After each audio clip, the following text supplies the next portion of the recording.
And now for the second part of our program this afternoon, we have a very pleasant combination, and one of the delightful things about it is that Daisy Atterbury is with us here again.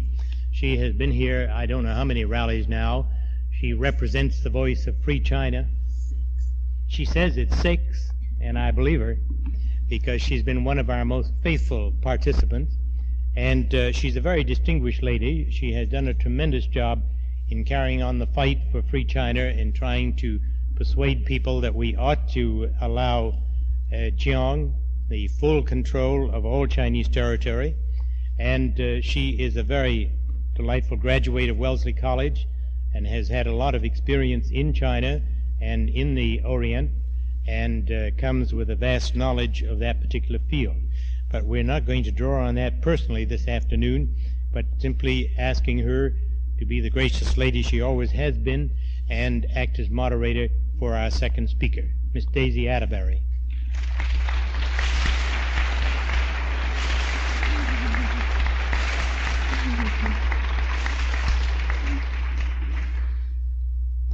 It's a great privilege to have the opportunity to introduce Elder Reed Benson and his wonderful title, Strengthen the Family. How I love that title, Strengthen the Family. You know, I come from China, and the Chinese really invented the family. You know, they have the oldest continual culture in the history of the human race. They are the people who have been most faithful in obeying the 5th commandment. Honor thy father and thy mother, that thy days may be long in the land which the Lord thy God giveth thee. And God has honored that promise with the Chinese race. Just think, their civilization was coeval with that of Egypt and Babylon, and they carried on their wonderful, growing, humanistic, and spiritual messages in their families down through the thousands of years. And now they are still going strong on Taiwan, the 35th province of this great, wonderful, majestic country. And from there, please God, they will return to lead 1/4 the human race on the mainland again when this awful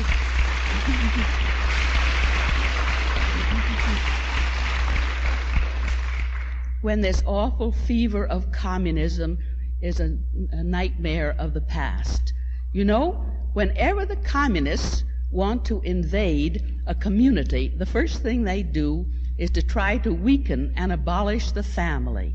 The family, with its sacred relationship with our Heavenly Father and with the kingdom of heaven, is a wonderful insulation against all the assaults of evil. And so, when we are stripped of our armor of the family, that is when destruction can overwhelm us. So, if we would escape the doom which seems to be looming up for the human race, we must do as Elder Reed Benson is going to tell us how to do, and that is strengthen the family. Now, who could be more qualified to talk on the subject of the family than Elder Reed Benson? He comes from a most distinguished family himself.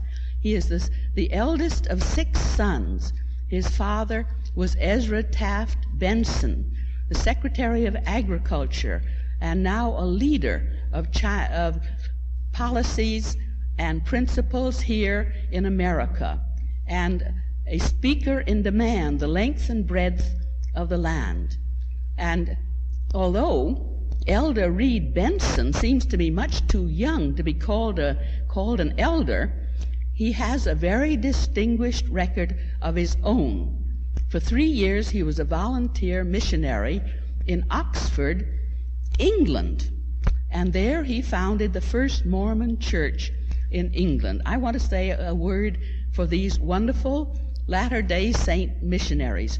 When I was on Taiwan, we always had a group of wonderful American representatives who were the Latter-day Saints, young missionaries from America. And they were always a great example of Americanism to our Chinese friends. And it's a beautiful way to get young people indoctrinated in a sense of responsibility, it seems to me, to have this mission, which is assumed in a voluntary way by these Latter-day Saints. And then, after that, Elder Reed Benson was on the staff of the National Republican Committee. Then for 3 years, he was confidential assistant to the United States Veterans Administrator. And since then, he has gone in for editorial and literary work. He has a column with American Opinion, and also is contributing editor to the Review of the News.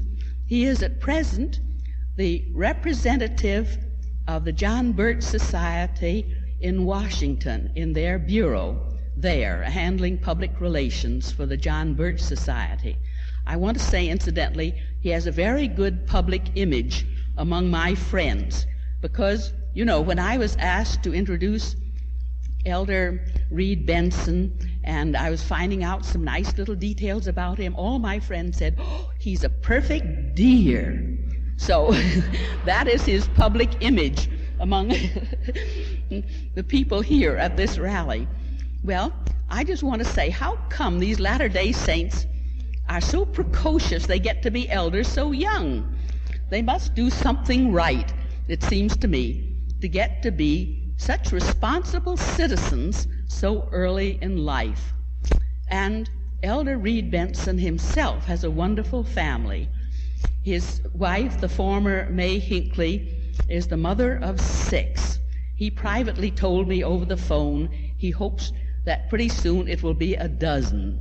And he is so kind about taking in adopted children, too, that perhaps pretty soon he'll find it's cheaper by the dozen. You know, that classic book, and how well that system worked out.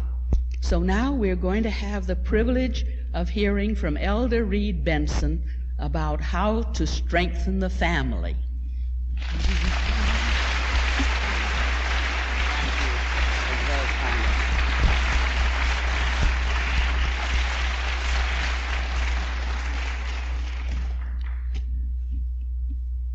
Well, now I'm mighty grateful to be here today and to be in the presence of friends. I don't think I have to fear like that high-ranking Episcopal bishop feared when he came to America for the first time, some of you recall, and the boat pulled into the New York harbor and he was scared to death of the New York press corps. And he walked down the gangplank, and sure enough, there they were, lying in wait for him. And the first old sharp New York reporter said to the distinguished bishop, he said, "Bishop, are you going to visit any nightclubs while you're in New York?"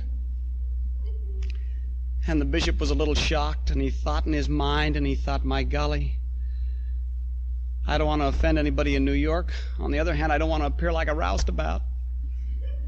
And so he said, "Are there any nightclubs in New York?" And the press conference went on. The bishop thought he'd done a pretty good job in parrying some pretty tough questions until the next day when the banner headlines came out in the New York paper, and there it was. Bishop's first question on arriving in New York. Well, you know what it was.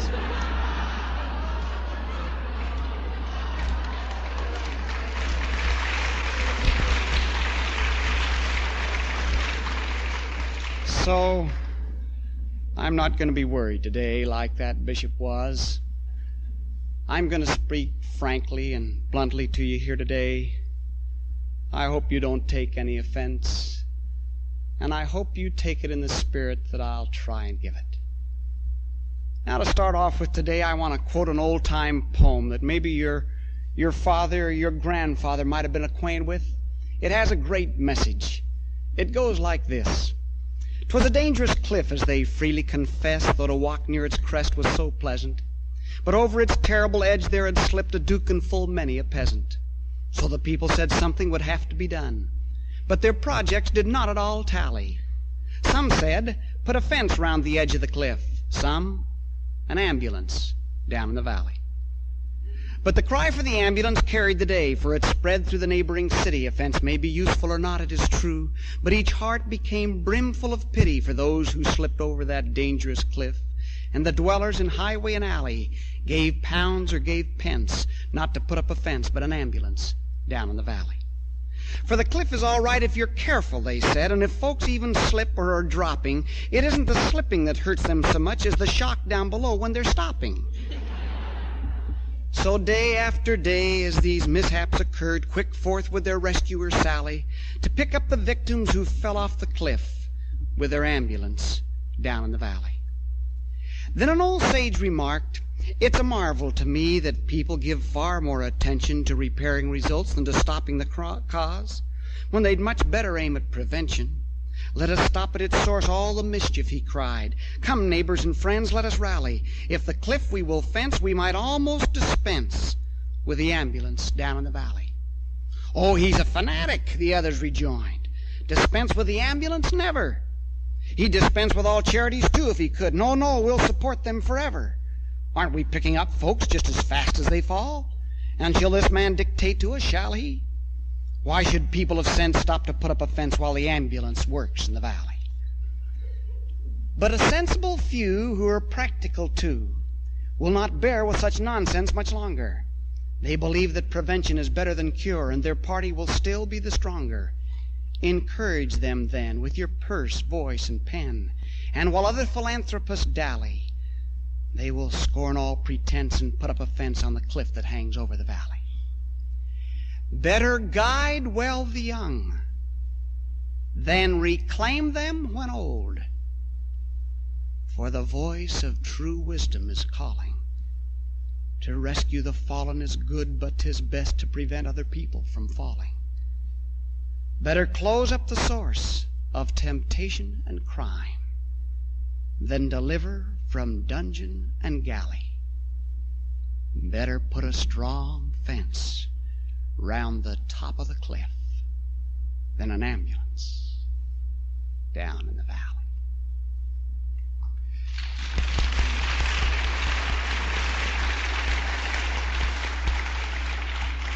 Today, I want to talk about the strongest fence that the kind Lord has provided through an organization known as the family, the basis of a righteous life, the home and the family. No other instrumentality can take its place nor fulfill its essential functions. Now, I mention this because the family is one of the three great basic loyalties which this rally is dedicated to preserve and strengthen, and which the communists are determined to weaken and destroy. Those loyalties: loyalty to God, loyalty to family, loyalty to country. I mention this today because an increasing number of parents, even patriotic parents, are concerned that their children may become part of the problem and not part of the solution. Now let's get down to real basics. God is our Father. Man is our brother. Life is a mission and not a career. That mission basically is to prove ourselves, to see if we're willing to keep the commandments of God. Now, the first commandment given to man was to multiply and replenish the earth within the bonds of marriage. This commandment is still in force today. It has neither been nullified, abrogated, nor changed. Marriage, says the good book, is ordained of God. For this cause shall a man leave father and mother, and cleave unto his wife, and they twain shall be one flesh. Neither is the man without the woman, nor the woman without the man in the Lord, says the Bible. The prime purpose for marriage is the raising of children, giving mortal bodies to the spiritual children of our Father in heaven. Woman achieves her greatest role and completely fulfills her divine mission when she becomes a righteous mother. Children, says the Bible, are a heritage of the Lord. Happy is the man who hath his quiver full of them. And yet today, there is an insidious drive to get all parents to hold their families down to very small numbers. And it's been largely promoted by those same people that promote socialistic schemes as a means of solving problems caused by socialistic schemes. The only countries where there is mass hunger is where there is massive socialism. The problem is not population expansion, but the expansion of socialistic communism. The earth is the Lord's, and He's always provided for His children that have followed His counsel of righteousness and freedom. If the socialists want to limit the number of children they raise as socialists, they're free to do so. But that man or woman who supposedly in the name of peace or patriotism limit their posterity are putting an evil for a good and will reap disappointment by and by. I think I agree with Stephen L. Richards when he said, "I doubt if there exists in all the world any place or institution comparable to a big family for the inculcation of the principle of unselfishness and mutual consideration, the high qualities of character so indispensable in the solution of the world's problems. I know there are bad big families and bad small families, but take it by and large, I would assume that there is 1,000% better chance of a great leader in a good cause coming from a family of 10 than from a family of 1. Now, some of us still have a chance. I didn't come in a family of that size, but do you know, Elder Boyd K. Packer had an interesting comment to make. He said, "I think in some ways it's easier to raise a large family. It depends upon what you want to accomplish. If you want to provide material benefits, obviously the fewer children you have, the more you can provide for each one. But if you're trying to teach unselfishness, responsibility, cooperation, regard for one another, these things can happen in a well-ordered family only if there are sufficient persons there in the first place. We've learned that extra material benefits per child are offset when children learn thrift, to make do, to make and build something. I felt that way when growing up, and I thought my children deserved that kind of environment." Now let me just say personally, because this is sort of an informal talk today, I'd say that one of the thrills I get out of this rally, and I hope she'll pardon me for saying it, is to see the support which Anna McKinney receives from her own posterity in this noble endeavor.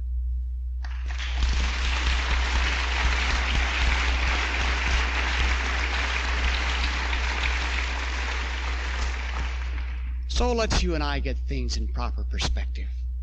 As President Joseph F. Smith said, "To do well those things which God ordained to be the common lot of all mankind is the truest greatness. To be a successful father or a successful mother is greater than to be a successful general or a successful statesman." Or as President McKay put it, "No other success can compensate for failure in the home. When one puts business or pleasure above his home, he that moment starts on the downgrade to soul weakness." You know, a home has been simply described as a roof over a good woman. While the father should be the head of the home, the mother is considered the heart of the home. I can appreciate what one prominent church leader said a while ago. He said, in my home, I preside, but my wife conducts." But for a wife to properly conduct the home by rearing the children, she needs to be there.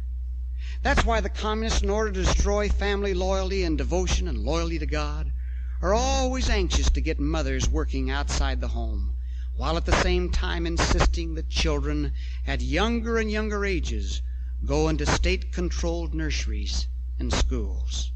And don't think that this is just happening in Russia. The trend has been set and growing here in America too. Said the first presidency of our church, "The mother who entrusts her child to the care of others that she may do non-motherly work, whether for gold, for fame, or for civic purpose, should remember the biblical injunction that a child left to himself bringeth his mother to shame." Now, I know there are exceptions, particularly when a woman might be a widow, but I think perhaps Marcia Wynne had the idea in mind when in a column she entitled "Home was the place for mother." She said, "Where was your mother when you came home from school as a child? Was she at home, ready to hear what happened to you that day, ready with a smile, a kiss, comfort if needed, a glass of milk, a cookie? And if she wasn't there, how did you feel about it?" And then she goes on to say, to have mother present of everything she joined, or even a member of every club that existed in your community was something of an honor to the family. But you missed her, didn't you? And you wondered why she couldn't stay home as so many of the other mothers did. And then she goes on to say, the most important thing about a mother is her physical presence. She may be momentarily cross, untidy, busy, or sick, but she is there. And the first word a child returning from school utters as he comes through the door is usually, "Mother, where are you?" For those who feel that the added income is needed for the working mother to support the young family, let us simply say that as tight as things are today, don't let the socialistic money planners drive you in the direction they hope you mothers will go, that of leaving your children. The answer is to tighten your belt if need be, to try and reverse our tragic government policies, and to hope that father will get more efficient in his work and earn more money, but not at the sacrifice of time with his family and other essential responsibilities. In other words, if you have to choose between them, then make sure you have more of mother than of money in your home. Patrick Henry said that if he could give his children a Christian upbringing and left them nothing else, they would be rich. But if he left them all the world and no Christian upbringing, then they would be poor. Now, it's well to children to remember that children grow up fast. I guess nobody appreciates it more than a grandparent, perhaps. They grow up so fast. And the time to teach a 4-year-old boy the things a 4-year-old boy ought to know is, guess when? When he's 4 years old. And do you know the only chance that you have to play with your 4-year-old daughter is when she's 4 years old? Your chance to mold and shape that human clay is limited, for time is fleeting, and they are soon gone. Can you sense this in the words of the poet? I'm going to try and get through this without crying. I probably cry every time I even read this poem to myself. I'll see how well I can do. It goes like this. Has anyone seen a tall little lad or a wee... I'm not going to make it. And a wee winsome lass of 4. 'Twas only today, barefooted and brown, they played by my kitchen door. 'Twas only today, or was it a year? It couldn't be 20, I know. They were calling for me to come out and play, but I was too busy to go. Too busy with sweeping and dusting to play, and now they have silently wandered away.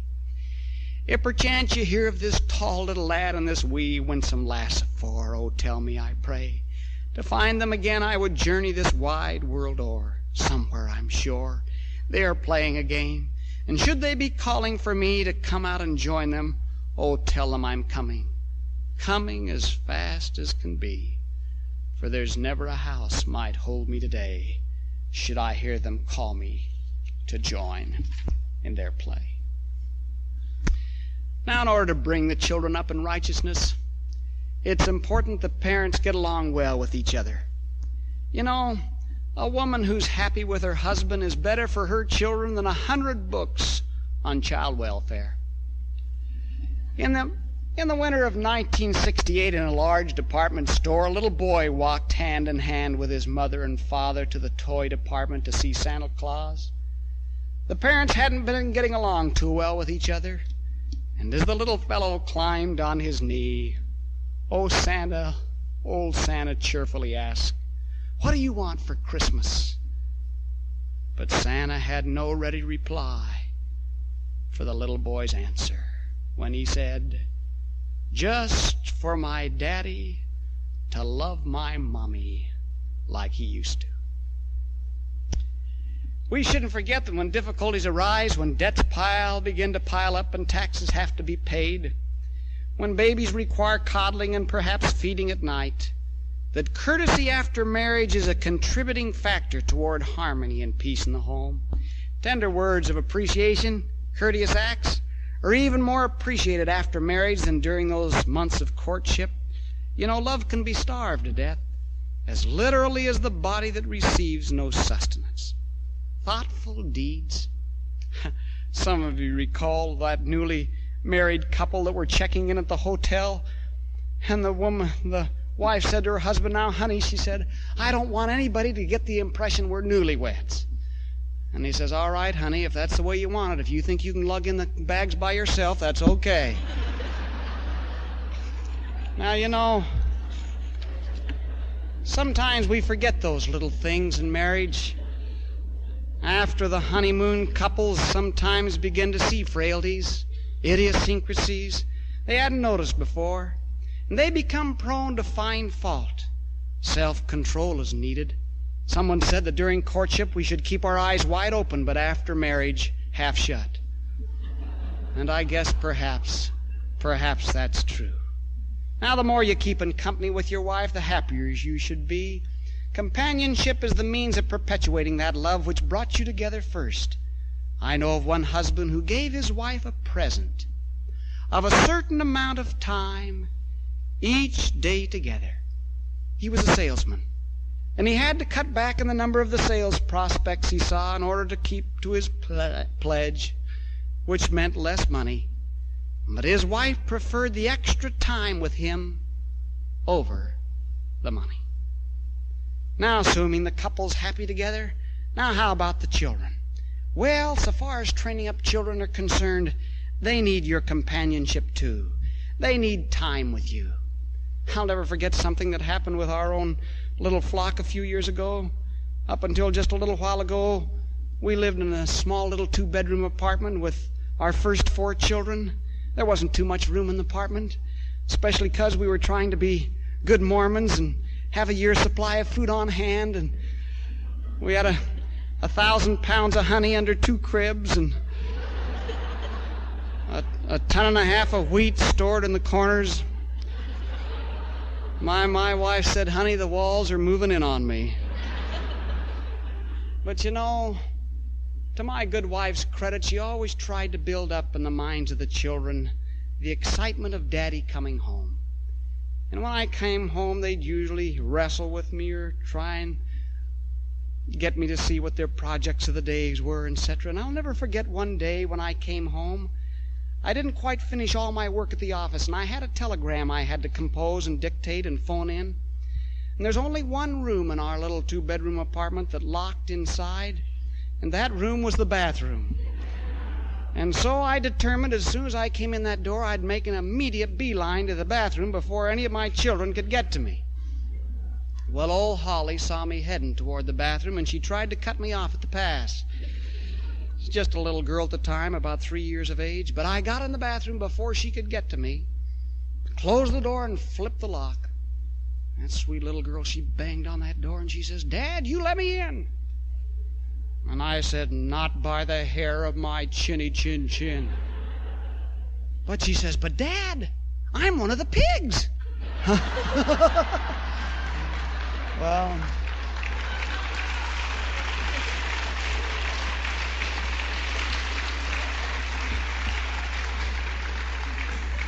of course, I had to let that sweet little pig in. She'd completely broken me down. Now, kids, or whatever we call them, they need time. And I can appreciate that wealthy father who, for one Christmas after another, had bestowed upon his child just about everything he wanted so far as toys were concerned. That one Christmas when his little boy came down the stairs and went up to the tree, nothing. Not one thing. But on the mantel was an envelope addressed to him. And inside the envelope was a little note from his father saying, Son, I promise to give you 1 hour of every day from now till next Christmas for you and I to spend together as you decide. That was the best year and the best Christmas that little boy had ever had. I know a noble father that makes it a point that every time he comes home at night, if he even has to work late, he always goes to the bed of every child to talk to them and review the activities of the day. We've started a little pattern in our home that's not original. We heard it from others. That for every evening, one of our children is allowed to stay up just a little later after the others have gone to bed in order to get a little of that individual attention. Now, we need to teach our children. There's a tendency nowadays to think that parents are incompetent, that somehow they can't do their job, that they can't teach their children about sex. I'm amazed to hear this from some professional educators who for years have been struggling to teach Johnny how to read and haven't been too successful.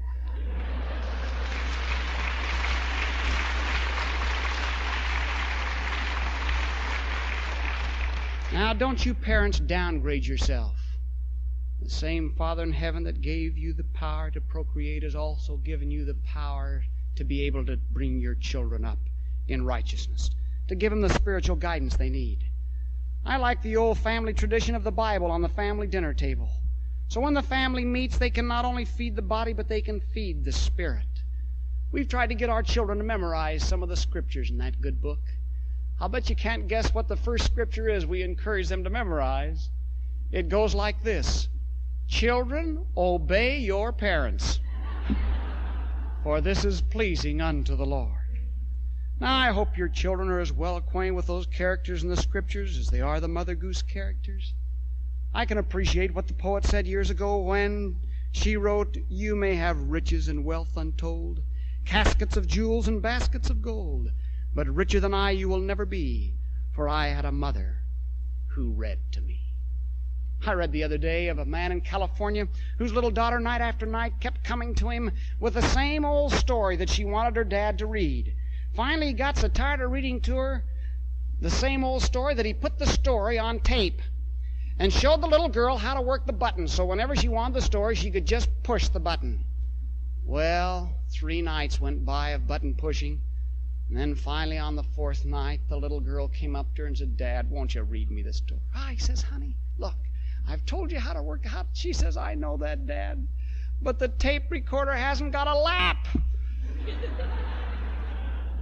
Now, you know, children need companionship. And we need to present to them the best of good literature.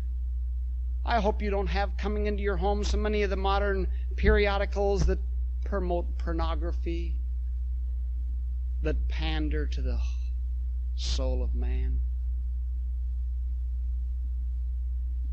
You know, there's scarcely a modern book that doesn't prostitute the mind of youth with its filth and sex incidents. Don't read them yourselves, and don't let your children read them. The other day I heard of my brother Mark's boy. I hope you'll forgive my mentioning this. His name is Stephen Reed Benson. He was born on my birthday. A good little soul. And he took an F in one of his classes in a public school because he refused to read the pornographic book his teacher recommended.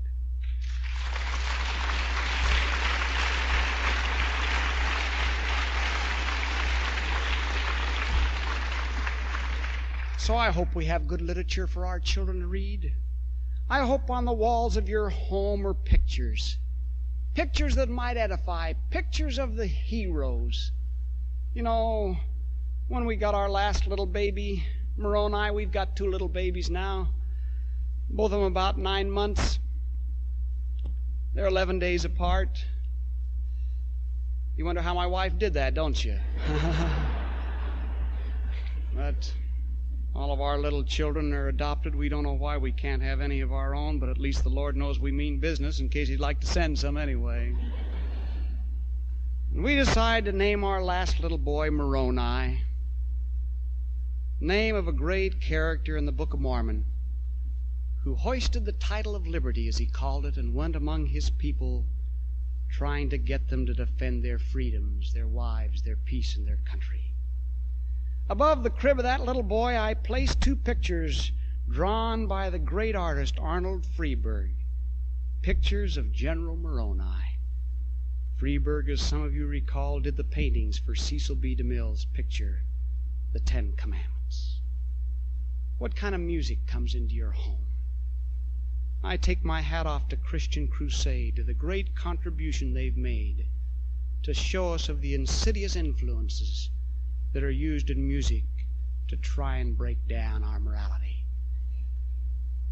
How about TV? I received a letter the other day, the first 2 paragraphs of which read as follows.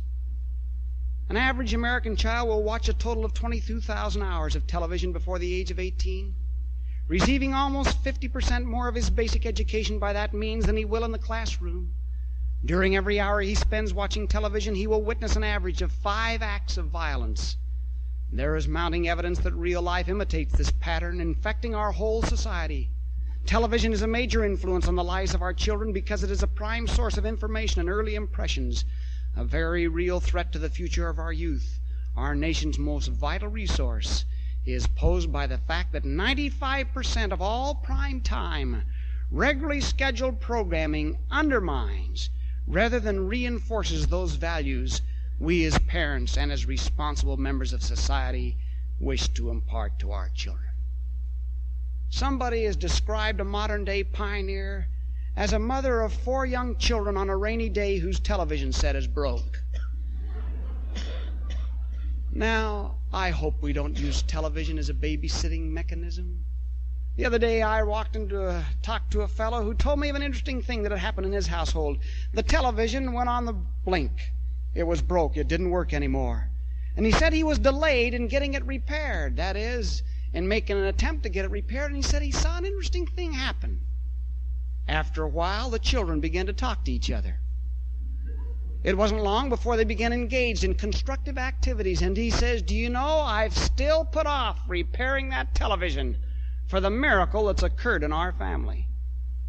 Now, I know some people that have put their television to one side. In fact, some that don't even have it in their home, but they rent a television so that when the Olympics comes along or a good movie or something of that nature, I've even heard of those that turn it around to face the wall, to go to all the trouble of turning it around again if there's a program of merit to see.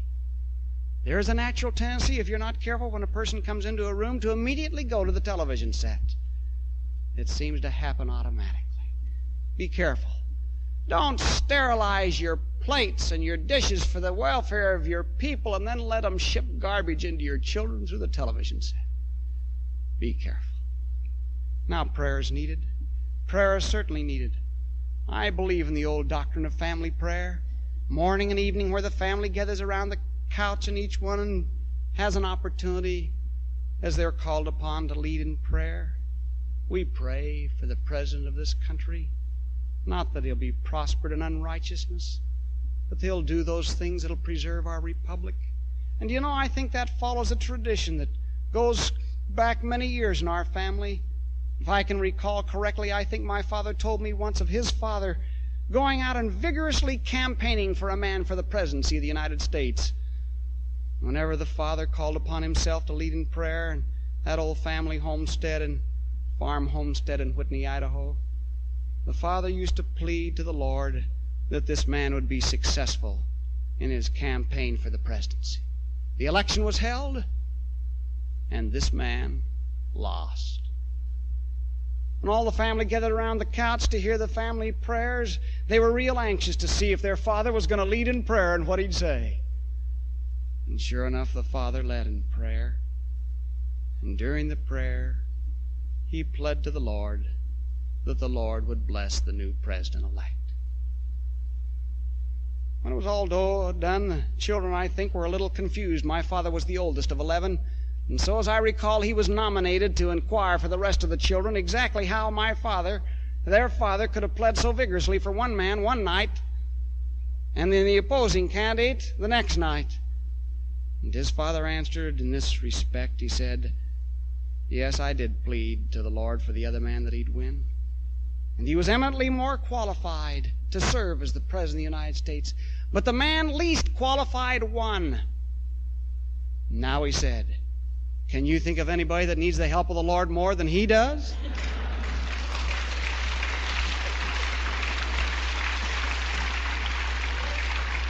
And do you know, I believe that that's sound doctrine. Yes, we pray for the president, the leadership of the church, for a number of people. And then in the home you need discipline. You know, a little while ago I read of where some woman said that she learned more from the book of Proverbs on raising her children than she did the 10 best books on child psychology. Well, after I read that statement, I decided to go back and reread the book of Proverbs. Do you know there's some real jewels in that book? There's one little verse that goes something like this: if your child disobeys, beat him. You won't kill him, and you might save his soul, and little gems like that. Now, I'll tell you.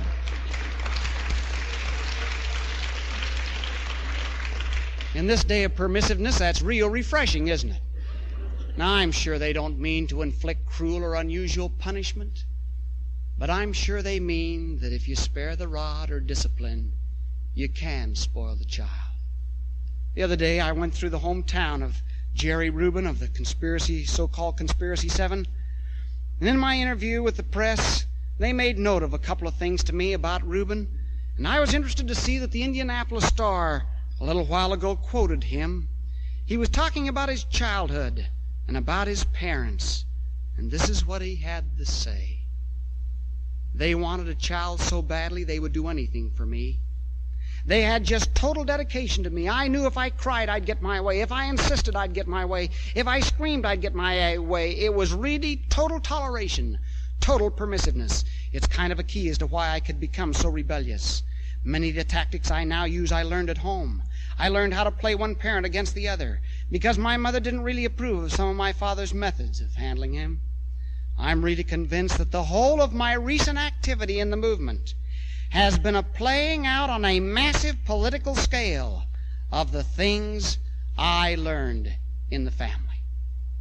Do you know one of the tragedies is that for some of these young folks, the first person they ever meet that says no and means it is a policeman. That's the tragedy. Now, we need to reprove with sharpness when moved upon by the Spirit of the Lord, but afterwards, to our children, we need to show forth an abundance of love so they won't esteem us as their enemy. Now, our children need righteous outlets for their energies, too. You know, there's more than one reason why the communists for years have been promoting the minimum wage. Do you know how many young people are probably unemployed today and others because of that minimum wage? Why, I'd much prefer that my child be employed at $1 an hour than unemployed at $2.50 an hour. And I can appreciate those families who try and give responsibilities and assignments to their children. I heard a little while ago of one man who moved into the country in order that his family might have chores to do. They bought a cow that his boy could milk. Somebody at one time asked the boy how he felt about it. Well, he says, I'll tell you, I milked the cow in the morning in order to save me. Then Dad milks the cow at night in order to save the cow. Well, I'll tell you, that father won't lose his reward because of his desire to see that the hands of his boy and girls are usefully occupied. Now, we need modesty in speech and dress in the family today. Shorter and shorter skirts are part of the worldly rebellion against decency. I'm grateful for that ad hoc committee that's been formed, the movement to restore decency, Motor Read, as it says. And I commend to you the words that John Wesley's mother wrote to her son, John, when she said this: would you judge of the lawfulness or unlawfulness of pleasure? Take this rule. Now note, whatever weakens your reason, impairs the tenderness of your conscience, obscures your sense of God, takes off your relish for spiritual things, whatever increases the authority of the body over the mind, that thing is sin to you, however innocent it may seem in itself. Our young people need to be encouraged to know that there are certain things that should be reserved to the bonds of marriage, that taken outside of marriage they can turn into ashes in their hands. And we shouldn't try and make our children too precocious, to have them grow up too fast. There's too much of a tendency in this world for children to jump the gun. It's well to take the lesson from nature that a butterfly who's helped from his cocoon almost always is irreparably damaged. Said J. Reuben Clark in a talk to the membership of our church. He said, I appeal to you parents, take nothing for granted about your children. The great bulk of them, of course, are good, but some of us do not know when they begin to go away from the path of truth and righteousness. Be watchful every day and hour. Never relax your care, your solicitude. Rule kindly in the spirit of the gospel and the spirit of the priesthood, but rule if you wish your children to follow the right path. Now, too many children are too involved in extracurricular activities that their home has merely become a boarding house to them. Excellence in drama, music, dance, or popularity with classmates, while it's nice, is not the end of our existence. There are traits of character that need to be instilled in a home that takes time and learning and responsibilities on the part of all. There are too many pulls away from the home today. We should seriously consider whether or not too many activities and other interests take too much time off, time and attention from our families, from our children, from those whom the Lord God gave to us to love, to nourish, to teach, and to help through life. The stick-together families are happier by far, said Edgar A. Guest, than the brothers and the sisters who take separate highways are. The gladdest people living are the wholesome folks who make a circle at the fireside that no power on earth can break. And the finest of conventions ever held beneath the sun are the little family gatherings when the busy day is done. There are rich folks, there are poor folks, who imagine they are wise, and they're very quick to shatter all the little family ties. Each goes searching after pleasure in his own selected way. Each with strangers likes to wander, and with strangers likes to play. But it's bitterness they harvest, and it's empty joy they find, for the children that are wisest are the stick-together kind. There are some who seem to fancy that for gladness they must roam, that for smiles that are the brightest they must wander far from home, that the strange friend is the true friend, and they travel far astray, and they waste their lives in striving for a joy that's far away. The gladdest sort of people, when the busy day is done, are the brothers and the sisters who together share their fun. It's the stick-together families that win the joys of earth, that hears the sweetest music and that finds the finest mirth. It's the old home roof that shelters all the charm that life can give. There you find the gladdest playground, there the happiest spot to live.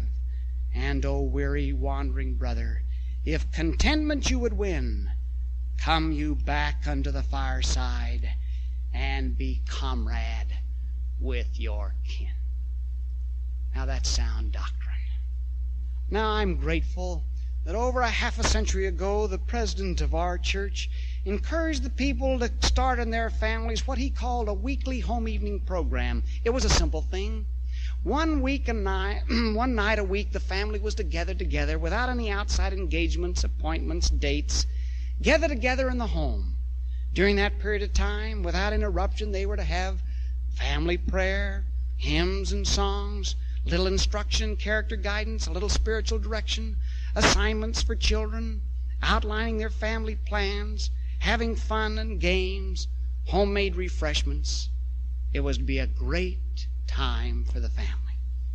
In the last few years, the church has sent out to its members free of charge, and any others that are interested, a little home evening manual that they've issued each year with ideas or suggestions for that weekly home evening program, for games to play. One of the games we played a little while ago that was recommended in one of the manuals was entitled, Who Am I Talking About? It was a simple game. One member of the family described another member of the family without mentioning his name and only mentioning his virtues. And then the other members of the family were to guess who you were talking about. Now that's possible to play that game. I mean, I'm sure everyone in your family has some virtues. That was a great game. We played one game that lasted an entire week. On the back of the refrigerator door, we put a list of every member of the family with a little space under each name. And then during the week, if you saw anybody in the family doing something extra special nice, they didn't have to do, but they did it anyway, you could note it under their name, but you couldn't write anything under your own. You know, I never saw my little daughter Holly share so many glasses of water in her life. And do you know the effect that had? Well, you could guess what it had by the end of that week. Strengthen those family ties, build that family loyalty. Said President McKay to the members of the church, earnestly we urge parents to gather their families around them and to instruct them in truth and righteousness and in family love and loyalty.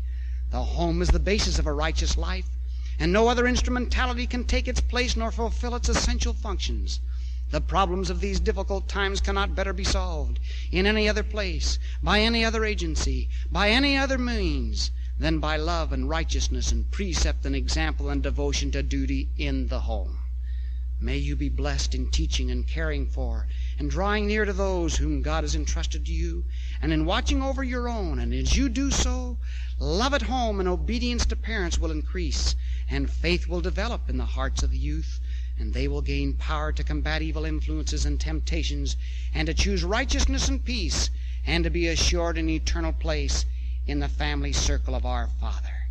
Be true to your families, loyal to them, protect your children, guide them, etc. Now I commend that program to you. I'm happy to see that the Junior Chamber of Commerce have adapted a similar program, which they've encouraged their members to engage. Now one final area, so far as strengthening the family is concerned. And this takes me back to the days when Dr. Bella Dodd visited Salt Lake City. Some of you in this audience remember Dr. Bella Dodd. In fact, as I recall, she was on one of the programs here at the rally. She's since passed on to meet her Maker.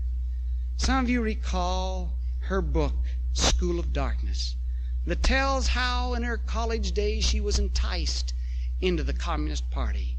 She rose in the ranks of the party, probably as high as a woman could rise in the ranks. She was a member of their Central Committee here in America. She was a lawyer, a brilliant woman. She lobbied for the communists in the legislative halls of Albany. She placed many communist teachers on the public school, communist sympathizing teachers on the public school payrolls of New York City. And then one day, a little celestial flame of conscience grew bright enough in her spirit that she left the party. She left and went to her Catholic advisor, Bishop Fulton Sheen. She wanted to do penance. She had in mind getting away and praying for the rest of her life. I guess it was in a nunnery. But Fulton Sheen wisely advised her in this manner. He said to her, Bella, where did you do your greatest damage? And then she said, among other things, among the students of this country, among the colleges, the schools.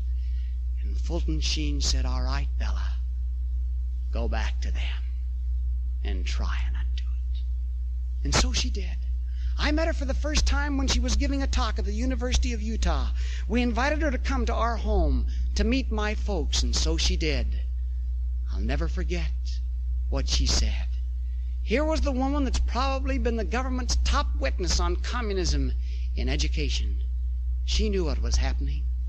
She said if the trend continues to go in this country in the public schools as it has been going, she said the time will come when mothers will gather their children in basements, in barns, in garages, before and after school if need be, to unbrainwash them in order to save their souls.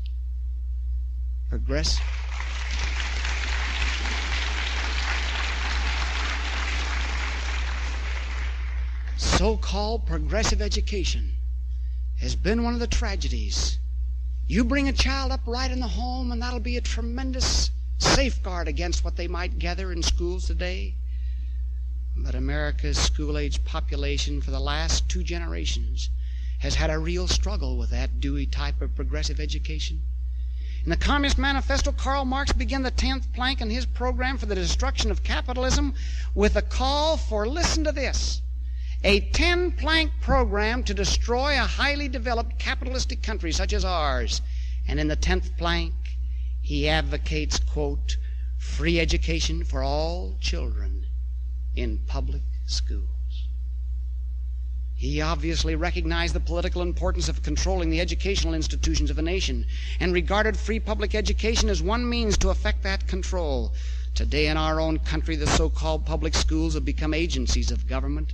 supported and controlled by government, as a means of indoctrinating the growing generation with the falsehoods, philosophy, and outlook which government wants them to have. Just ask the people in the South.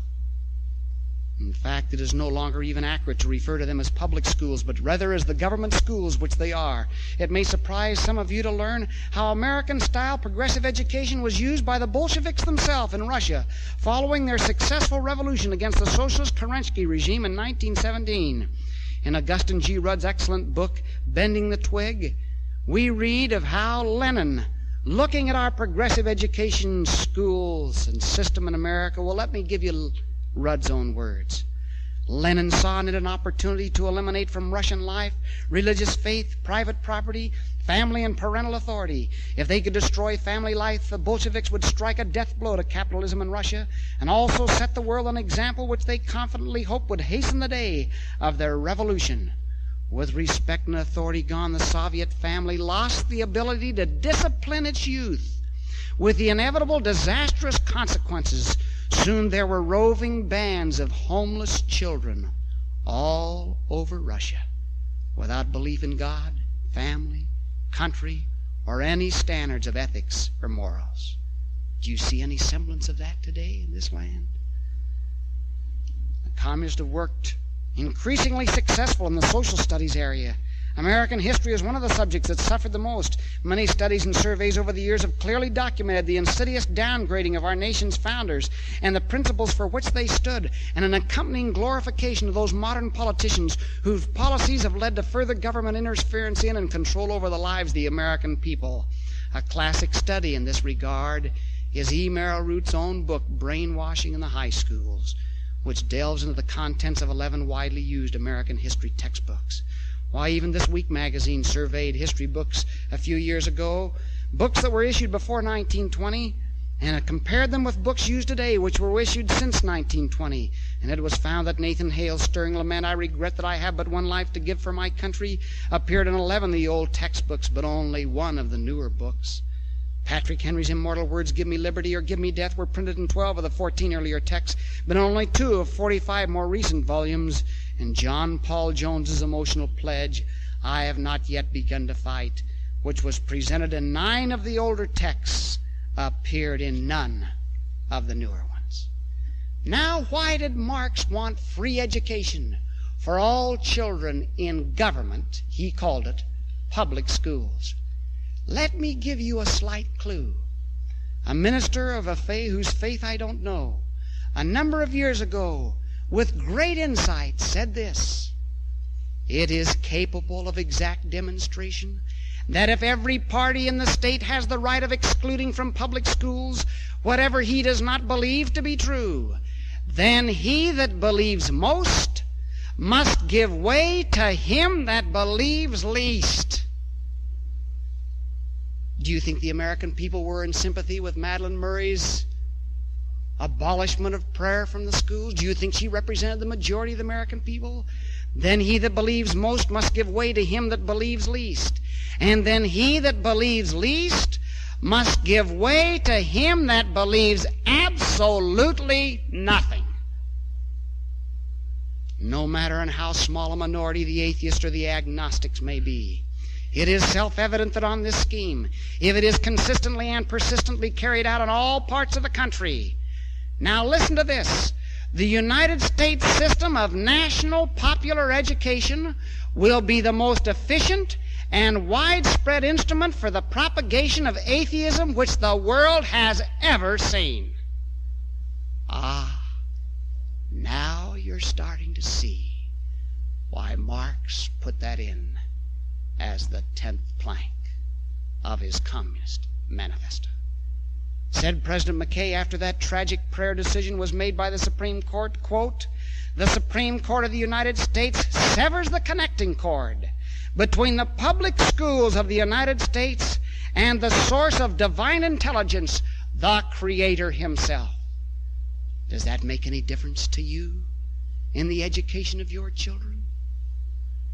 I think I've got a little insight when I read the words a little while ago of a teacher from Oklahoma down in Jim Thorpe country who had taught for 10 years in high school.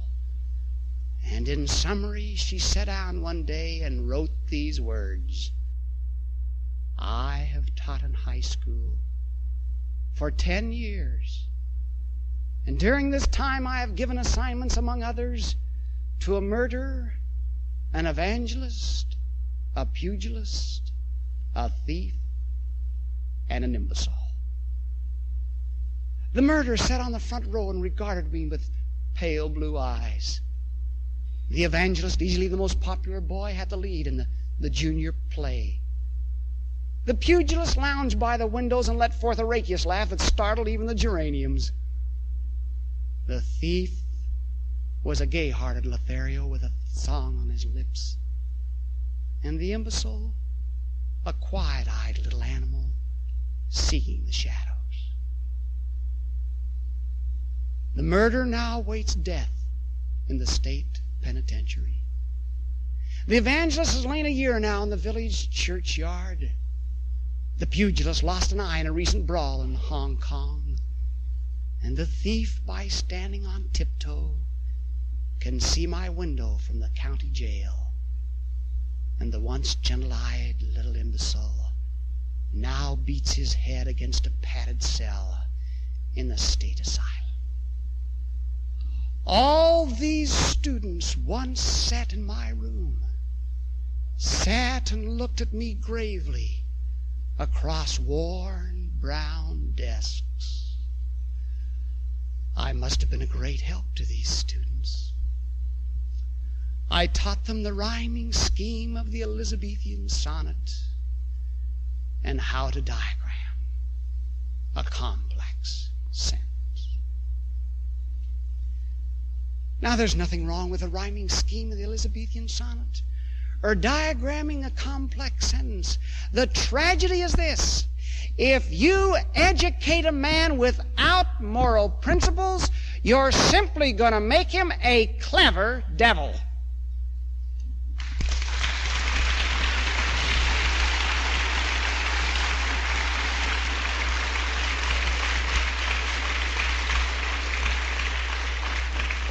And the tragedy today is that we're graduating an increasing number of these kind from our high schools and our colleges. What then is the answer? Well, the greatest training is received at home, even for people that can't receive formal training until later years in life. In fact, a study of the last half century will show some of the greatest geniuses were taught during those formative years in their homes, going back to Thomas Edison and even in our day, men like Robert Welch. What's the alternative? Training at home, yes. And then another alternative is the increase in private religious-oriented Americanist schools. I'm grateful that at this exhibit, at this rally, there are booths that have been set up telling about Bob Jones University, Shelton College, the American Christian College. I myself am a graduate from the largest private school in America today now, Brigham Young University. May I tell you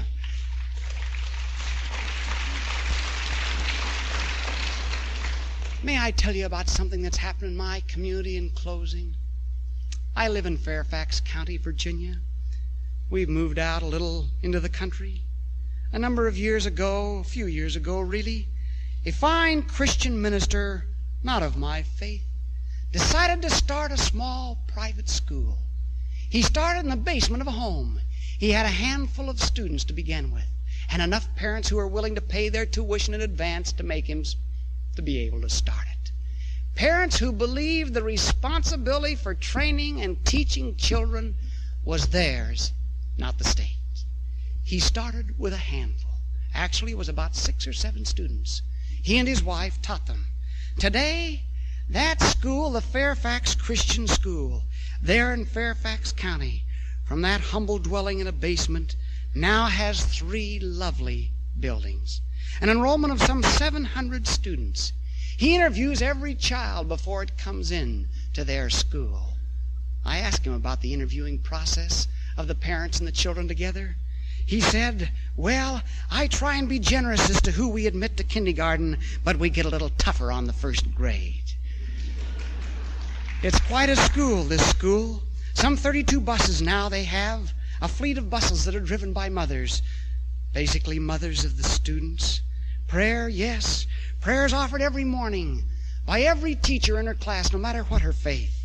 In fact, the children learn the ABCs in the kindergarten by memorizing the scripture for every letter in the alphabet.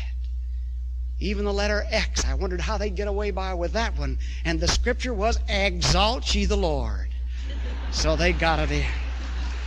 You know,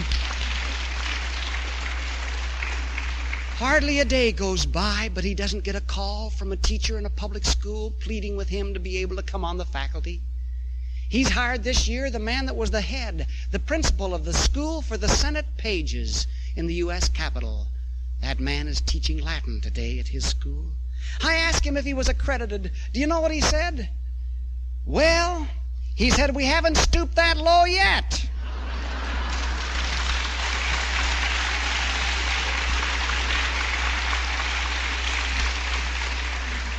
And discipline, yes, they believe in discipline. If a child breaks a pencil, that child's responsible for replacing that pencil. He said if he has 5 minutes discipline problem in an entire day, he's had a bad day. Now you compare that with the government schools in our area, where they employ 3 men full-time to simply replace the windows broken in government schools. Yes, discipline. May I share with you one little thing that happened a little while ago when little old Holly was sitting in the class there. And one day as she was sitting there, her mind began to wander and she began to look outside. Do you know what that teacher did? Quietly she went to Holly's desk and picked up her book and took it to the front. That night Holly came home without her McGuffey's readers. We asked little Holly what had happened. Well, now we've taught our children to tell the truth, but that night it was coming in a little slow. Holly wasn't saying. And so finally my wife decided to call the teacher. Now this is interesting. When a teacher teaches in a private school of this nature, they know that their income is based on the tuition received from satisfied parents. You'd be amazed how anxious the teachers are to listen to what the parents say. And so my wife called the teacher. Yes, the teacher said, Holly was disciplined. She said, I was trying to teach Holly a lesson. Little old Holly. She said, I was trying to impress on her young mind that she was blessed to attend a school like this, that her parents had put dedicated money into her education. And though Holly was just a little girl, it was well that she learned the lesson now. Now there's a sequel to that story. They published just a little while ago the grades for the 100-odd students in the first grade in reading. I'll bet you can't guess who got the highest grade. Little old Holly. Now, I think that that's one of the waves of the future. Whether your children are in private schools of this nature or not, I'd suggest at your home, when your children come home from school, and I see an increasing number of parents who are keeping their children close to them, even in college, that is to say, enrolling their children in colleges close to home, simply because they want to have the chance to check up on them every night and not find at the close of the school year they're coming home as Marxists. Yes, whether your child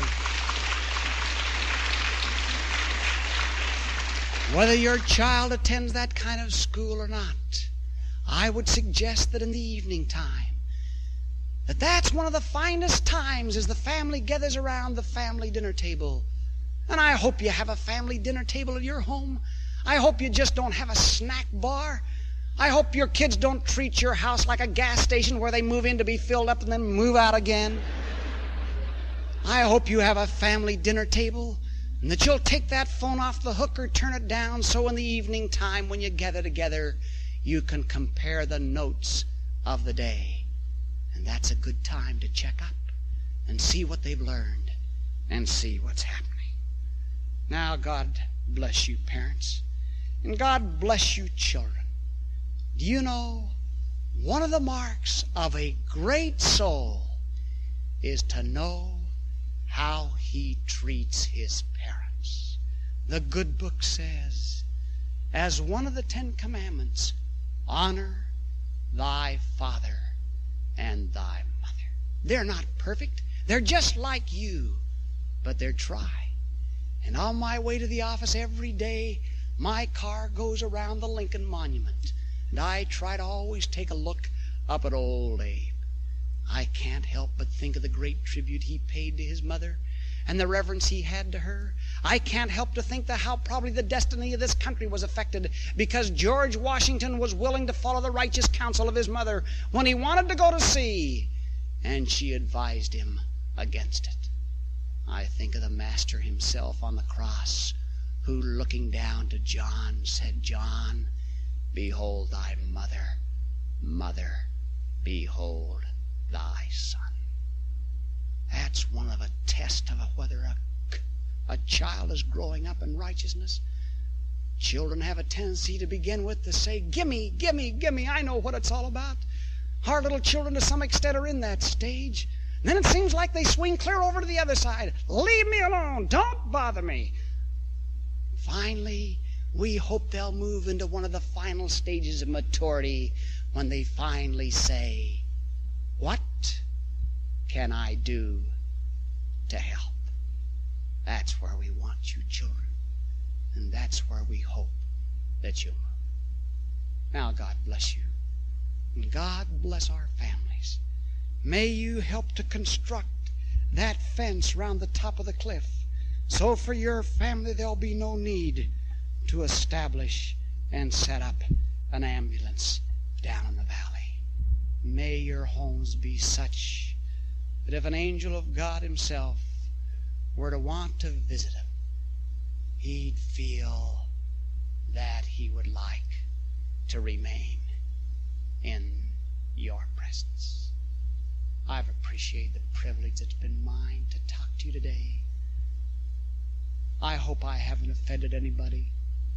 I have shot from the hip, as we say in the Benson family. But I'll tell you this, the Lord had a divine mission for parents to perform.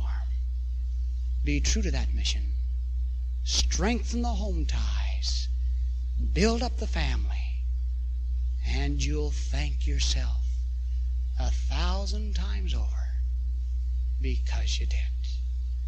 And now, as my good grandmother used to say, may the Lord bless you and the devil miss you. Thank you very much.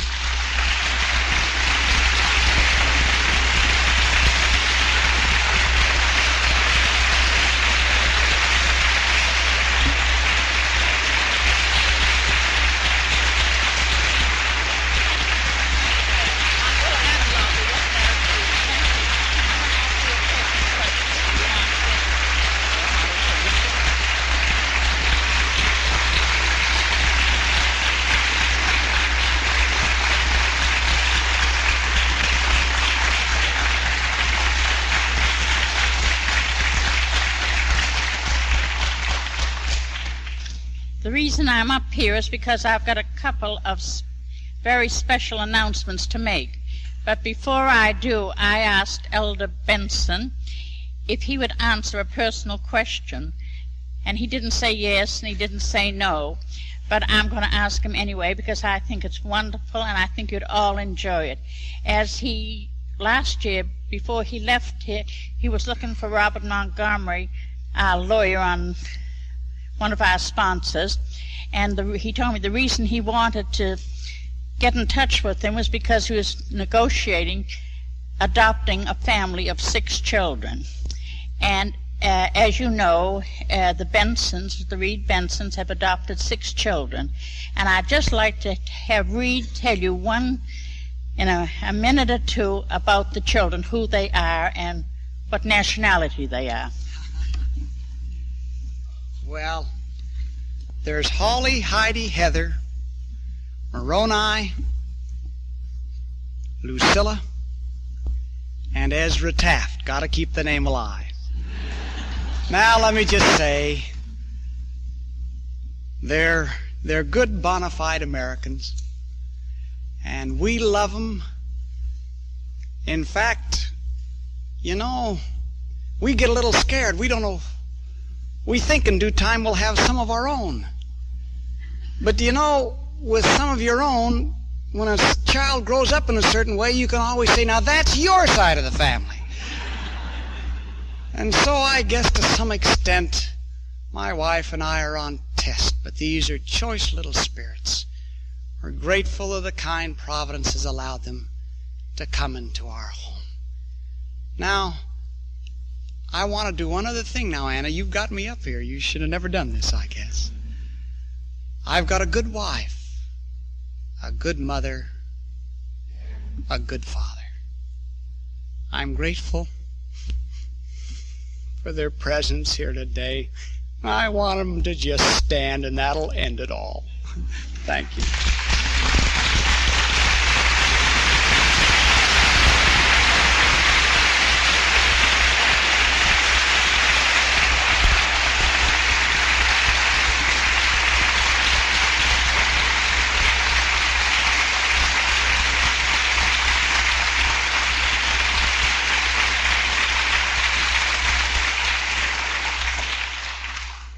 We're very grateful to have Mr. and Mrs. Ezra Taft Benson with us, and also Mrs. Reed Benson.